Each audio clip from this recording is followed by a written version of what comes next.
podcast that you're listening to is being presented to you with the cooperation of the SJ Network. If you're a person who needs a publicist and you want to appear on podcasts, contact Stephen Joyner at s-j-network.com. Let's get on with the show. Hey Mom, what do you do when 50 ghosts are visiting the Sherpa Chalet? I hope that it's the Too Many Podcasts Halloween special. And today's special guest is Jennifer Page, of the I Talk to Ghosts podcast. Welcome to Too Many Podcasts, the podcast about podcasts. Now, podcasting from the Sherpa Chalet on Mount Podcastia, here's your host, Jim, the Podcast Sherpa. Hello there, rebels of the Sherpalution, and welcome to Too Many Podcasts. It is the podcast about podcasts and so many more. And you know what today is? It's Halloween. And you know, we have a saying around the Sherpa Chalet that Halloween without my friends from Odd Tonic is kind of like Arbor Day. Yeah, we have that embroidered on a pillow somewhere around here. Someone's probably going to throw at me in a little bit. But anyway, I digress. So you know who our guest today is? Or do you? Who's our guest today, Sherpa? She is one half of the Odd Tonic team, and Odd Tonic has been taking a little bit of a hiatus, and that's okay. They're allowed. A lot of hard work goes into those shows. And she's got a brand new spooky podcast out, and it is called I Talk to Ghosts, and that's what she does. Her name is Jennifer Page. She's an actress and a podcaster and a mermaid sometimes, and a good friend of the show as well. It was such a pleasure to see her again, and we got all caught up, and we got to talk about her podcast and the life of a spirit medium. And of course, it was always a fun and fascinating conversation, and it always is with Jennifer. And of course, Jennifer was prepared with the traditional spooky story for Halloween, so have a listen to that as well. And you get to learn a little bit more about her. It's a really fascinating conversation. So let's go down to the spooky room for my conversation with my buddy, the lovely Jennifer Page. Ooh. Welcome to the spooky Sherpa Chalet. And my guest is actually one of the reasons why I do a Halloween show, Rebels. To be perfectly honest with you, she is the recipient of the Sherpa Chalet Hat Trick Interview Award. And you know what you win? You win a podcast. But she's got a new podcast, and we're going to get to that. As you know, I love the podcast Odd Tonic, and they've been taking a little bit of a breather, but she is one half of the team, and she's got a brand new, exciting, new spooky podcast called I Talk to Ghosts, and it's Odd Tonic, but this time it's personal. My friend Jennifer Page is here once again, of course, for the Halloween show. Hello, Jennifer. Oh, hello. Thank you so much for having me on the show. It's so great to talk with you again. Yes, it's always a pleasure to have you guys here, especially for your favorite occasion. Absolutely. Absolutely. I'm right there with you. Halloween is it.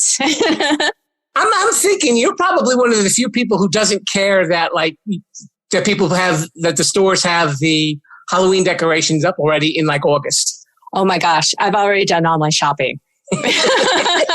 I was thrilled. I was absolutely thrilled. I'm like, what is this? August? I'm there. And I think I'm done. Already because I've got the buyer's guilt of budget and everything. But so, I'm still looking, but I've done a lot of the majority of my shopping already, and which is fabulous. I was always wondering, I don't think we ever discussed this. When you went trick-or-treating as a kid, did you have like a favorite costume or anything like that? Oh, I was one of those kids that I wanted to make it myself. Mm-hmm. And then I had the hardest time. It was like decision paralysis, Okay. So, but yeah, count on it being elaborate and way too complicated and probably really uncomfortable. But that's part of Halloween, right? That is true. Yeah, mine were kind of like, I think of that Jerry Seinfeld routine, which was like, probably describes it perfectly, where the costume looks like silk pajamas and you have the mask that's got the tiny hole by the mouth that you can barely breathe, and that rubber band that breaks after about 5 minutes after you put it on. Right. And your mother makes you wear the heavy coat over the costume. It's like, yeah, it's ready, give me candy. Absolutely. Speaking of that, like, I've never been one to like freeze my butt off to be the sexy mailbox or anything like that. Like, it's like, no, that's not the point of this holiday for me. That's right. Comfort, but stylish. Yes, definitely.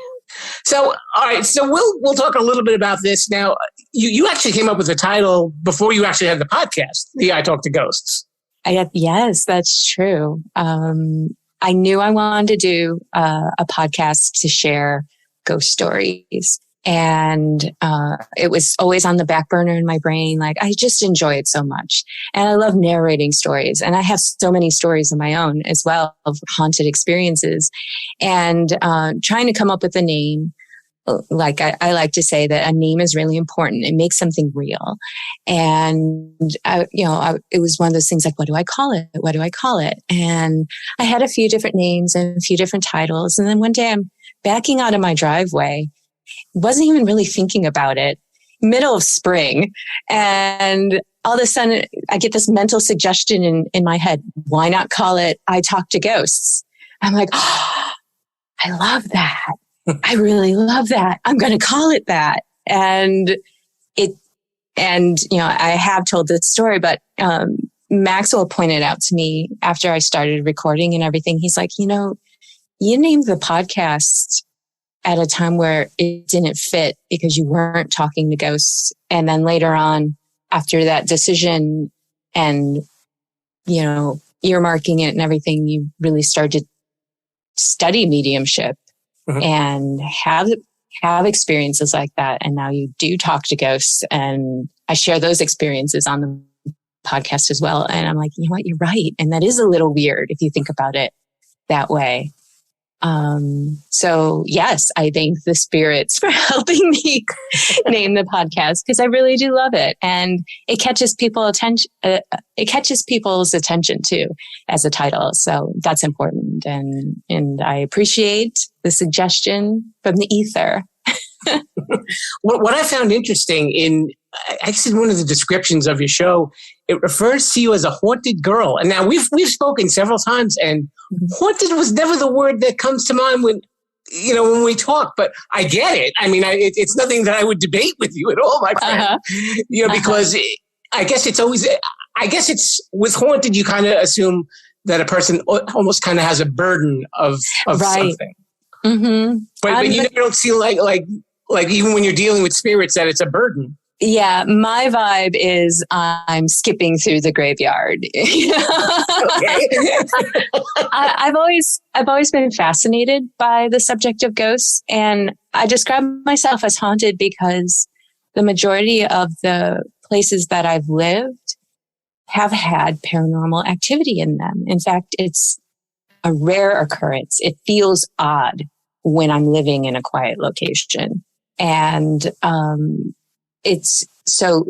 that is why I describe myself as being haunted. But no, it doesn't bother me. Sure, I've had plenty of experiences that have startled me or left me upset or, thoroughly creeped out. Sure. But I've also learned to adjust. And I think that the act of mediumship really, really helped with that, because suddenly I understood that it's not just open your front door and let anyone in.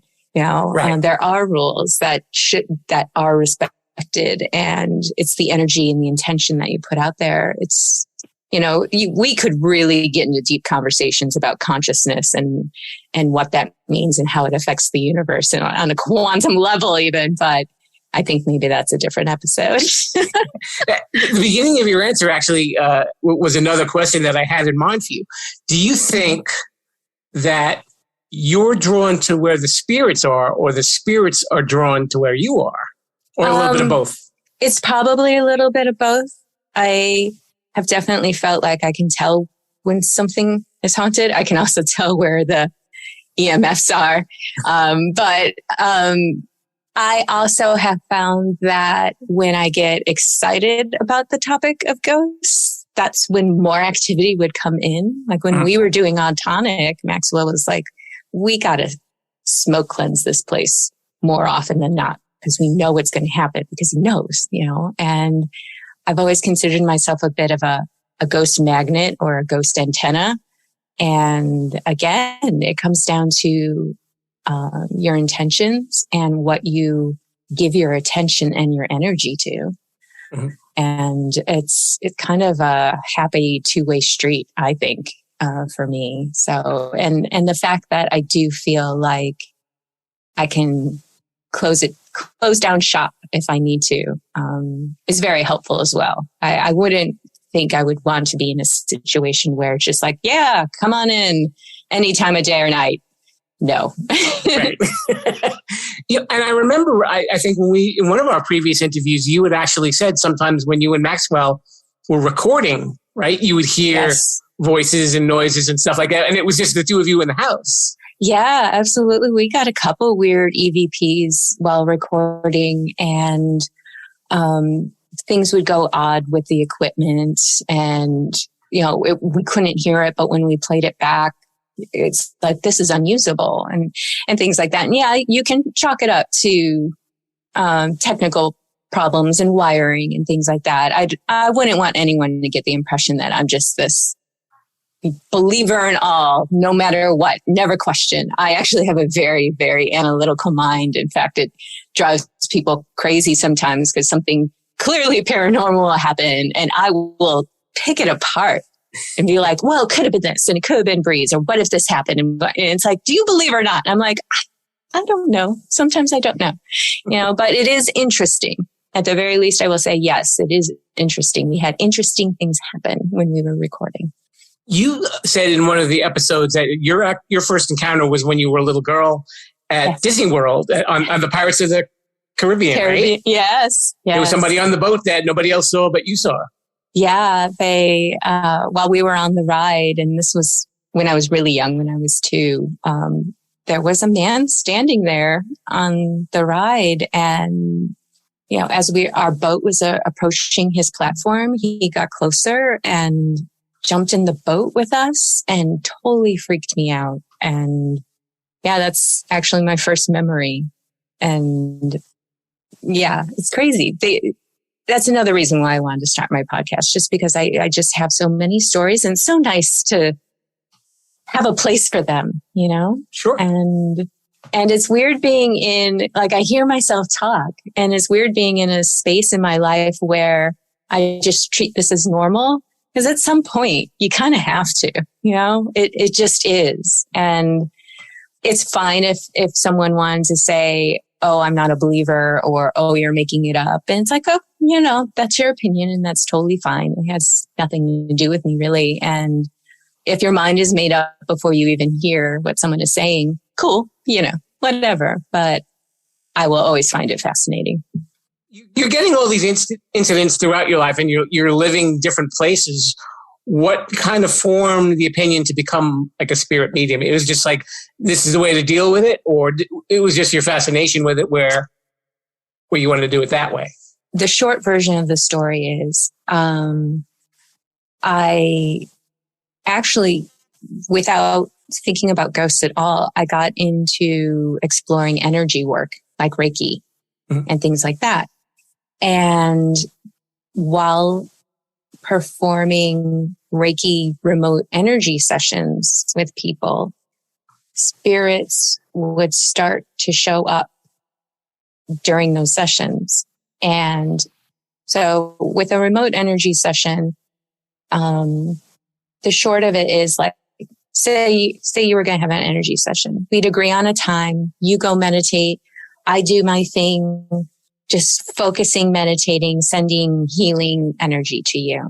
And so there's a lot of meditation involved, not a lot of personal interaction. It's all very metaphysical, right? And a lot of times I don't know much about the person I'm even working with outside of, hey, I have a fever, or, oh, my back hurts, or I could really use a mood boost, that sort of thing. And so I'm there by myself and doing my Reiki thing, and all of a sudden, just, it's really hard to describe. Sometimes it feels like someone would enter the room, or I'm getting an impression, or someone is just there. And after the session, like the next day, I'll give feedback to the person that I did the session for. And I would say, so, hey, this older woman showed up and she liked sewing and she was telling me about how you guys used to vacation. She was showing me a beach, weird little snippets of life. And someone would be like, oh my God, that's my grandmother. How wonderful that she was here for this. So that started happening first. And it was kind of like it took me so long to connect all of the dots to finally, like stepping stones, like haunted life, loving ghost stories, energy work, third eye stuff, all kinds of weird meditative, I love metaphysical studies. And for it all to lead to mediumship, it's like, oh, this is a story to tell and I'm going to tell it on my podcast. And who knows? And the great thing is there's always new content, right? Because it's still going on. That is true. Now this is going to be like a mini podcast. It's going to be 13 episodes. That was my original plan, that I was going to do 13 episodes and then assess. But I've already changed my plan to, I'm going to double down on the ghost stories in October. So those episodes will be a little different by the time people hear this. And then I'll pick up the rest of the 13 episodes. But I can't imagine not continuing. So maybe it'll be a quote unquote 13 episode season, but that doesn't mean there's a break in what's going on. We know you've got a lot of rabid Odd Tonic fans, so we've got to address that for a second. They love the show and the way that you guys present, and a lot of that were more just stories that were submitted by listeners and from lore and stuff like that. And there wasn't too much of you, but you did do a couple of episodes where you were actually relating to your personal experiences. So what is it like where now the focus is on all of these things that you've gone through in your life? Does it kind of creep you out, or it's just like, well, I'm putting it out there in the universe and people were probably wondering anyway? Yeah, that's a really interesting question. And it has been a little weird for me because I'm a naturally introverted person, and to put myself out there like that and tell personal stories, I'm not much of a sharer really. And so to be comfortable with that aspect of, hey, these are all the weird things that happen to me. These are the weird things that I do. These are the weird beliefs I have. Here you go. Surprise! Yeah. Take it or leave it. That is something that, I don't know, maybe it just comes with age where we all just kind of get comfortable in the skin we're in and realize that, sure, not everything we say is for everybody. And that is completely fine. And like I said earlier, that has nothing to do with me. And don't listen to the podcast if, keep scrolling, but like I do every once in a while get a question online. Like they're like, so what is this mediumship thing? And I'm like, well, I'll meet with a client, and this is outside the podcast, right? Meet with a client and I specifically connect them with a loved one or two who has passed. And I really strive for specific details, not like, oh, it's the loving grandmother in the kitchen, baking. It's like, that could be anyone. That can apply to anyone, And so like, I'll explain this whole process, right? And then I'll get a message like, oh, so you're a scammer, right? Block. And they block me before I can even reply. And it's like, I don't have the nervous system to be a scammer. I couldn't possibly. And I also don't have the imagination to make this stuff up. And like people I meet with, I have a first name. I don't even know what they look like a lot of times before, or we'll correspond over email and, their name Googling them and looking up their Facebook profiles and I don't even have the information to Google them. And sometimes I'll do a reading for the person that they know, someone that they know is coming in. And like, I have no idea who that person is. Mm-hmm. And it's just, the whole thing is just so fascinating to me. And I'm experiencing it as much as the person sitting for me is, and I find it, I don't know, sometimes I feel like I get more of an experience because they're just having someone tell them something. I'm having someone show me something or make me feel something or actually physically feel something or smelling something. It's crazy how information can come in. I did a reading for someone. I forget where she's located. She's nowhere near me. But I got this really sharp pain in my eye. And I go, oh my gosh, what is this? Do you know someone who, I just described it. And she goes, oh, I know who that is. That must be my grandfather. He was blind in one eye. I'm like, yep, that could be. And then she proceeded to say an object hit his eye and he needed surgery. And it caused his blindness. So it made complete sense that I felt this impact and it hurt, Sure. So yeah, that's crazy specific information. And like, how would I know that about her dead grandfather? You can't, we all say, oh, I got to Google it, but it's like, there's very limited information, I think, online. I don't document my life like that, but maybe some other people do. But no, I feel like the less I know about someone, the better. Sure. Because then I've got this blank slate, and that's exactly what I need in order for to create the space for a spirit to come through and talk. Because if I'm sitting here going, well, I know Uncle Joe died, then I'm thinking, and it's all me thinking and not something else. Very hard to describe. So when you get these, when you're hearing things and picking up visions and stuff like that, do you have to put yourself into like a certain frame of mind, or is it's not like you're going to the supermarket and you look at somebody and you see someone walking behind them that they don't see? It's not like that. No, I mean, I do get impressions when I'm not on call. Okay. In fact, if someone books an appointment with me, that's when I start paying attention, because it's like the intention is set and it is going to happen.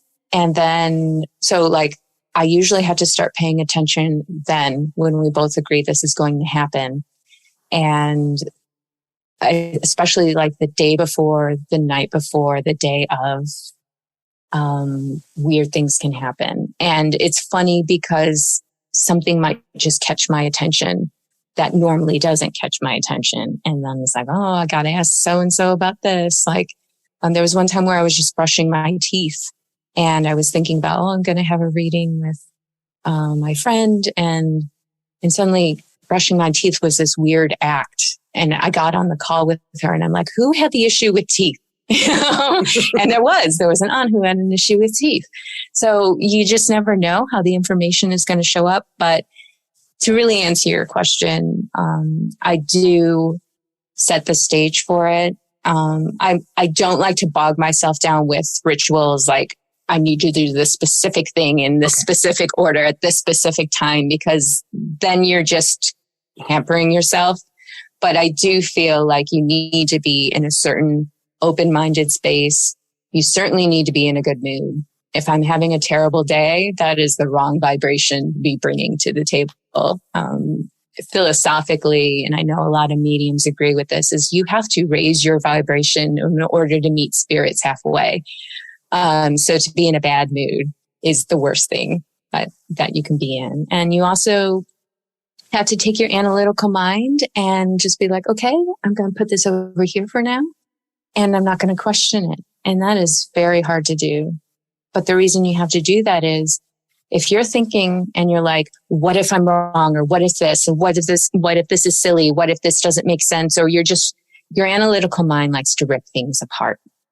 And because it's not comfortable with the unknown, and it'll shred things until it can grab onto something and say, this is it. Now I understand. And there's no room for that in mediumship. And you have to put all of that aside. You have to put your ego aside and just allow space for whatever it is that's going to come in. And that's where the literal magic happens. Did you ever have an experience like where you got a vision or sound or something like that, and it tied into you personally? You mean like connecting with a loved like if it was one maybe who I know? maybe somebody that you knew or something like that? I actually feel like I have a bit of an analytical block when it comes to my own relatives who have passed. Okay. It's almost like you're too close to it. But at the same time, I do feel as if like my stepfather has passed away, and I do feel like I connect with him sometimes. I've gotten a little bit of information and tidbits from him, and sometimes he shows up in my dreams. And whenever he does, I immediately think, oh my gosh, you're here. Look at you. You're here. You're here. I see you again, and that's always really special. So sometimes they show up in my dreams. I remember there have been times where I would have dreams and my grandfather would be there. And I would actually talk to him and say, but you're dead. And he just said, I know. Yeah, exactly. Right. And that does not sound like a dream, you know? Exactly. And so like whenever I wake up, I'm always thankful for that, and always just, and that leads me to the other thought of, I don't think that this is an exclusive ability. Again, I think it's what we give our attention to, and that we all have this capability to connect with those that we love who have passed. And I really feel as if they know we're doing it. And whether or not, how many people are saying like, oh, I find dimes everywhere now, or this butterfly landed on me when I was thinking of, my sister, things like that. It's like, believe it. There's no reason not to. I think the world is cold when we reject the wondrous in life, and we should embrace it a little bit, especially if it helps. It can help so much with the grieving process. And I just encourage people to explore that if they feel that resonates with them. And we are really like a tiny speck in this whole universe. Right. So, there's got to be a lot of things that we're never going to be able to explain. So why rule it out? Absolutely. I often say that we're trying to figure things out, the whole entire universe, while looking through a keyhole. We have limited senses. We have limited experiences. What do we know? I don't know. I think it's much grander, and I would rather have it that way. I find it comforting. And I think that's one of the reasons why I find ghost stories comforting as well. And I know I romanticize them a little bit, and that's just, personal examination there. But I do find them comforting, even if they're terrifying at times, because it means that there's something we can't explain. And I want that. I want that to be true. We were haunted by the spirit of the Zoom lady for a second. It has become customary. You brought a spooky story. Absolutely. We have to find that. I love that balance of the spooky and the spiritual, right? Let's swing back to the spooky. Okay. So this story is from True Ghost Stories Archive, Volume 1, Weird and Scary Tales. Ooh. It started one night when I was staying up late in my room, which was located at the end of the house. I was watching my TV when I heard footsteps on the other end of the home. They seemed to be coming from the kitchen towards the hallway, towards my room. In all fairness, I thought at first it was my stepmother about to chew me out about staying up late again. But then a feeling of terror and dread came over me. I had learned a long time ago that whenever I had this feeling, something unpleasant always followed. For one, the footsteps didn't sound right. I can't explain it to this day. There's a walk-in closet in my room, and I ducked into the closet in terror and silently searched for something I could use as a weapon. I heard the door to my room open up and the click of my light cord being pulled. Then I heard whoever it was going through my dresser.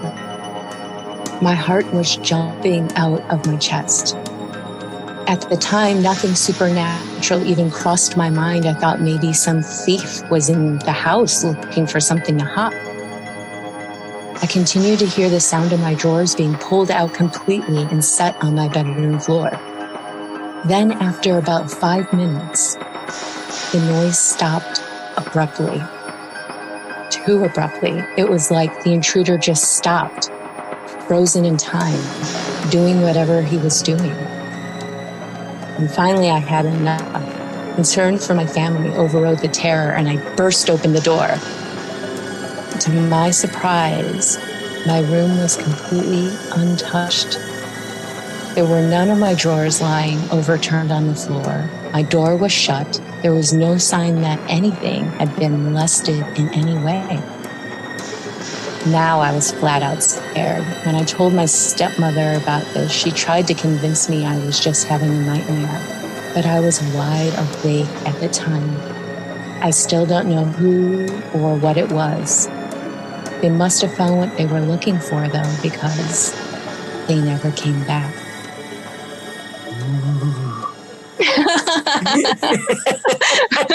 No one can tell stories like you guys. Thank you. I absolutely love it. Do you have a favorite scary story that maybe you've done either on your show or in Tonic? Oh gosh, I know there's so many to choose from. Yeah, there are. When we were doing Tonic, I really enjoyed the time loop stories. Any kind of weird quirkiness where something was repeating, or suddenly it seems you're in a different time period, or no one else was there. Kind of that what they call the Oz effect, where everything is just silent and you're in this bubble. Those stories always get me. And what I think is really scary is any story that has that independent confirmation to it, like something happened to you and then later someone else is like, what's with the weird dude in your backyard? It's like, you saw him too. That always gets me. I think that's a great formula for a ghost story. And there are so many. I was doing my Sherpa samples a while back, and I was sampling old podcasts that had stories from like independent authors, which is great that they get this kind of spotlight on podcasts. And some of them were just fantastic, where you kind of get the chills after you're done hearing it. Right?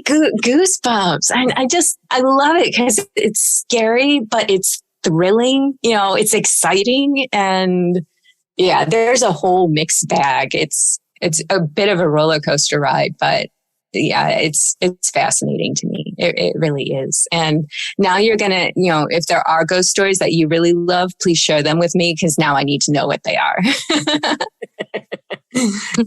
Now on I Talk to Ghosts, this is a little bit more of a visual component for you too, isn't it? Mm-hmm. Yeah. But you've done the Witch's Tonic though. I've done the Forest Parlor is my Forest Parlor. I'm sorry. Yeah. No, totally fine. It's not. Yeah, it's probably not the best name in the world. But yeah, the Forest Parlor is more where I focus on like green witchery and nature elements and metaphysical things in that case. And I Talk to Ghosts is more like the spooky side of things that I can just go all out with the scary and the unexplained. And I really love that. But yes, you were asking visual component. Yes, there is a YouTube channel for I Talk to Ghosts. And that's a challenge, right? With podcasting, it's so great when you can just focus on the audio, but it's like, no, you got to do visuals. I'm like, okay, I'll give it a try. And maybe that's part of the 13-part episode too. Will I eventually switch just to audio? It remains to be seen. I did an interview on someone else's podcast, and I realized now I know why I don't do a video podcast, because you see like half of my face in the screen, and I'm shifting back and forth, and I'm apologizing the whole time I do this. I'm like, I'm sorry, wait, no, I don't see the light. No, I was filming one episode where I filmed everything. I had it in the can. And then when I reviewed the footage, my necklace was on backwards. And I'm like, I can't use this. I can't use any of this. And I had to go back and refilm everything just because of the visual like that. And then I think with that episode, maybe the spirits were messing with me that day, because I refilmed it again and I had this big old piece of hair sticking up, and white hair on a black background is not forgiving. So it's like, now I'm checking my hair now, and it's like, and I'm like, I got to do it again. And then I filmed it a third time, and your heart's just not in it afterwards. It sounds fine, but I could tell I'm like, this is the unpeppiest episode ever. And I just gave it a couple days and redid it again. So yeah, there's a 4-take episode out there. I think the coolest thing, I know you like feedback on your shows and everything like that. Absolutely. And I'm a fan, so this is easy. Yeah. I think with this podcast, with I Talk to Ghosts, you took what works in Odd Tonic, and it wasn't like you were trying to do a rehash of it, really. No. You gave it the same feel, the same atmosphere, but you really kind of hit the listener with something else that it gave them kind of something to think about as well, to be, in order to, in addition to being a little spooked out. Yeah.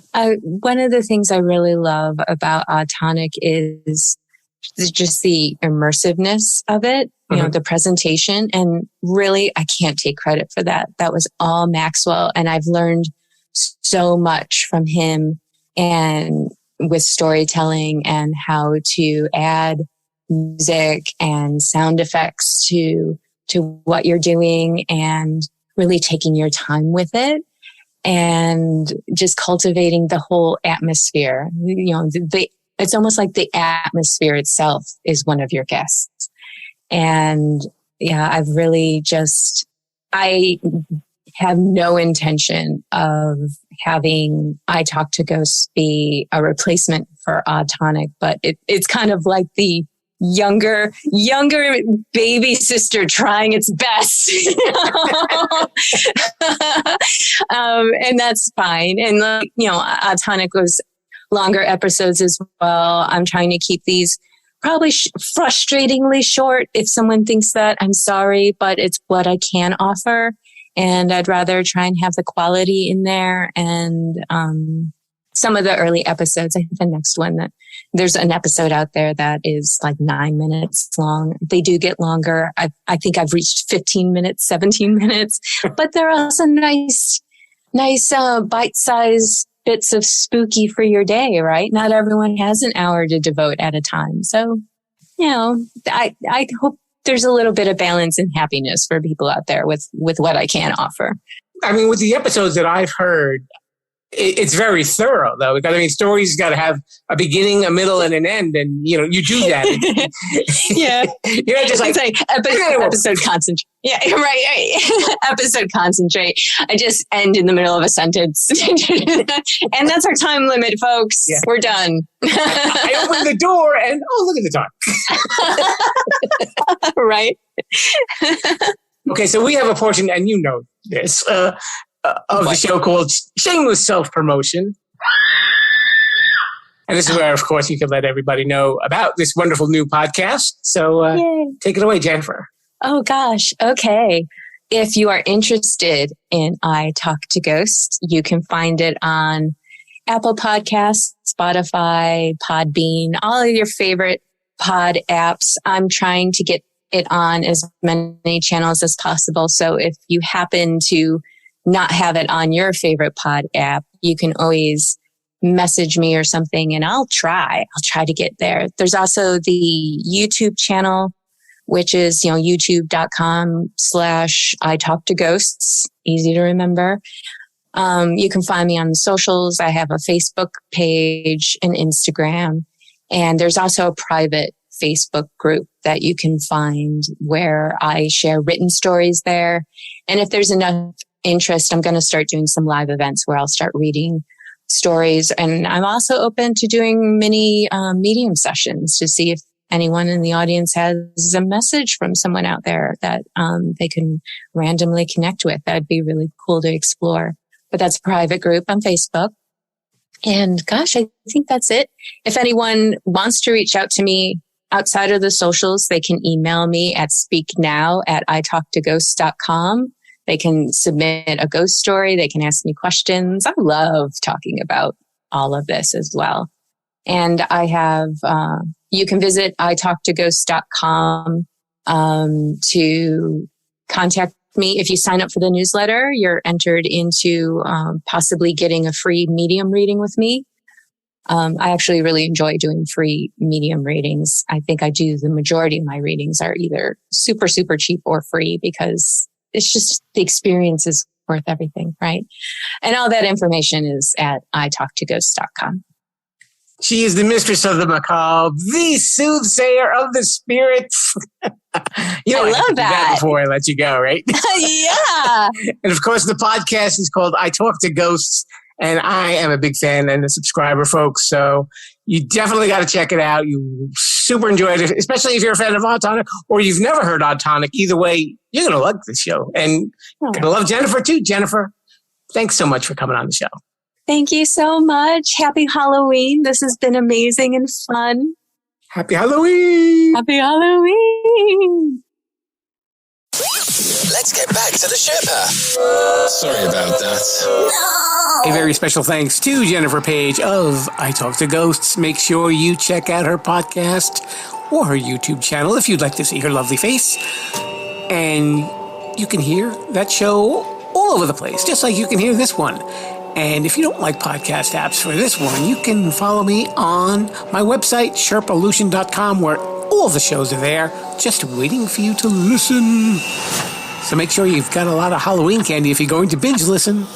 And don't forget, if you like the show, if you could, please leave me a nice review on Apple Podcasts or Spotify. Say, oh, I liked it. Sometimes it's spooky, sometimes it's not. Sometimes it's silly, sometimes it's serious. If only the Sherpa could be successful in this podcasting business. Well, we'll keep our fingers crossed for that one.